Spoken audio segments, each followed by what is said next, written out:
It's midsummer. It's the Ides of July. It's the 15th Sunday in Ordinary Time, about halfway through Ordinary Time itself. At least I find at this time in the liturgical year, there's no special feasts. It's been a while since Lent and Easter, and several months before Advent comes. It's a time for the liturgical year where there aren't too many distractions, at least in the readings. And sometimes the readings really stand out against the ordinary, if you will. Ordinary order of our daily lives. Take Amos, for example. Amos was an older contemporary of Hosea and Isaiah. He was active around 760 BC during the reign of Jeroboam II. Amos was from the southern kingdom, which we know as Judah, and he preached in the north, in the kingdom of Israel, so he was an outsider. He wrote at a time of relative peace and prosperity, but it was also a time when people neglected the law, their relationship with God. He spoke against an increasing disparity between the very wealthy and the very poor. Amos's major themes were social justice, God's omnipotence, and divine judgment. They've become staples of prophecy. Amos was a reluctant prophet. I never really understood what he was when I first heard this reading many years ago. He was a dresser of sycamores. I had this image of him running around putting dresses on trees. But I looked it up. It was sycamore figs, of which he was a farmer. He was a sheep herder and a sycamore fig farmer when he received his call. He was also the very first prophet to commit his message to writing, which we still have.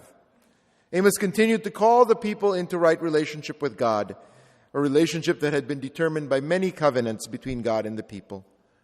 He was also one of the first prophets to recognize that God's love and mercy was offered not just to the people of Israel. Amos insisted that God's love was there for a wider world, that God had also delivered the Philistines and the Arameans, two groups he mentions by name. In the end, Amos is all about maintaining that right relationship with God.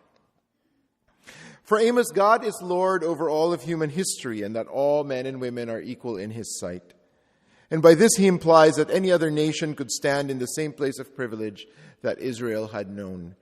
It was a very controversial view, but Amos insisted that both God's concern in love and his concern in judgment are without discrimination. Neither geographical limitations nor race matter in the least when God seeks to accomplish his purpose. And therefore, we are in a relationship with a God who loves us. God created us. God chooses us.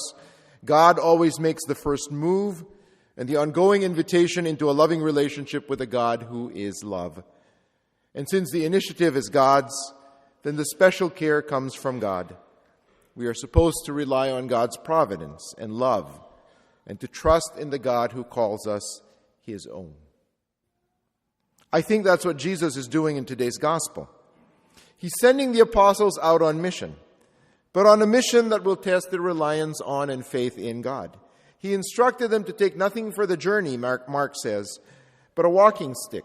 No food, no sack, no money in their belts. It's a radical move. They are sent. It's the same verb that Mark uses at the initial call of the disciples. And here we see its purpose fulfilled. It conveys a sense of delegated and representative authority, so that the mission of the 12 is both from Jesus and through the power of Jesus. Just as the initial ministry of Jesus began with confrontation with evil spirits, so too will the ministry of the 12. The power that characterized the initial ministry of Jesus here in the Gospel of Mark was given to the 12 at their initial call and is again conferred on them and exercised for the first time. On the other hand, Jesus' instructions demand trust in both God and neighbor and presuppose the practice of hospitality and support that was very characteristic of early Christian missions. The mission charge here in Mark is much less detailed and much less dramatic than the ones we find in Matthew and Luke. Its narrative purpose is to continue the pattern of having a discipleship story at the beginning of every major section of Mark's gospel. But it also sets the tone for this section, where the apostles feature very prominently, while at the same time they grow in their misunderstanding of Jesus. so that ultimately even the apostles are said to have hard hearts.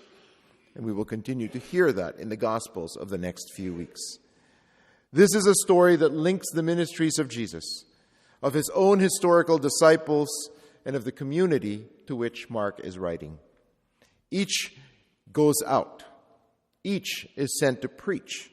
Each meets with failure and rejection in the mission.